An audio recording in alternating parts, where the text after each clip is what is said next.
పరిశుద్ధ ప్రార్థనలో ఎందరు బిడ్డలైతే అనారోగ్యంతో బాధపడుచున్నారో ఇప్పుడు ఆ యొక్క అనారోగ్యం నుంచి విడుదల పొందుకోలేకపోతుంది. థైరాయిడ్ సమస్యతో బాధపడుతున్న వారి నుంచి ప్రార్థన చేస్తున్నాం. ఊపిరితిత్తుల సమస్యలతో బాధపడుతున్న నుంచి ప్రార్థన చేస్తున్నాం. ఆస్తమాలతో బాధపడుతున్న నుంచి ప్రార్థన చేస్తున్నాం.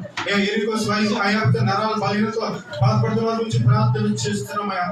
థైరాయిడ్ సమస్యతో బాధపడుతున్న నుంచి ప్రార్థన చేస్తున్నాం. సయాటికా ప్రాబ్లమ్స్ తో బాధపడుతున్న నుంచి ప్రార్థన చేస్తున్నాం. మోకాల నొప్పులతో బాధపడుతున్న నుంచి ప్రార్థన చేస్తున్నాం. పీసీఓడి సమస్యలతో బాధపడుతున్న ప్రార్థన చేస్తున్నాం. హెర్నియా సమస్యలతో బాధపడుతున్న ప్రార్థన చేస్తున్నాం. శరీరంలో కణలతో బాధపడుతున్న ప్రార్థన చేస్తున్నాం. మోకాళ్ళ నొప్పులే, కాళ్ళ తీవ్రులు లేకపోతే, బీపీలతో, షుగర్లతో లేకపోతే, మధ్యమడులతో లేకపోతే, అల్జీమర్స్ ఎంతమంది అయితే బాధపడుతున్నారు ఇప్పుడు యేసు నామమున విడుదల దయచేయమడుతున్నాం. నీ రక్తంలో ప్రోక్షించిన ప్రభుత్వని నీ రక్తంలో నరములను ప్రోక్షించి వారిలో శక్తిని దయచేయమడుతున్నామయ్యా. కృంగిపోయిన బిడ్డలు లేవనెత్తమని అడుగువచ్చు. మానసికంగా కృంగిపోయిన బిడ్డలు ఎక్కడున్నారే ప్రభుత్వం ఇప్పుడు యేసు నామమున లేవనెత్తమని అడుగువచ్చు.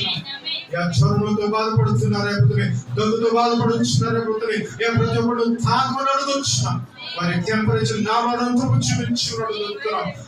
ఇండైజెషన్ సిస్టమ్ తో బాధపడుతున్నారు, చెవిపొడి సమస్యలతో బాధపడుతున్నారు, కంటి సంబంధించిన వ్యాధులతో బాధపడుతున్నారు, చర్మ సంబంధం వ్యాధులతో బాధపడుతున్నారు. ఇప్పుడు యేసు నామమున వారి నుంచి విడుదల దయచేయమని అడుగుతున్నాం. హాస్పిటల్ అనేక మంది ప్రభుత్వం మరణ పడకల మీద ఉన్నారు. ప్రభుత్వం వారు దయతో జ్ఞాపకం చేసుకునే ప్రభుత్వం ఎందరు వారిని క్షేమంగా గృహాలకి చేర్చమని అడుగుతున్నాం. ఈ వాక్యం అంటుంది, గాయము చేయువాడు నేనే, గాయము కట్టువాడు నేను. నువ్వు స్వస్థపరిచే దేవుడవయ్యా. మేము నీ మీద నమ్మకం ఇచ్చాను.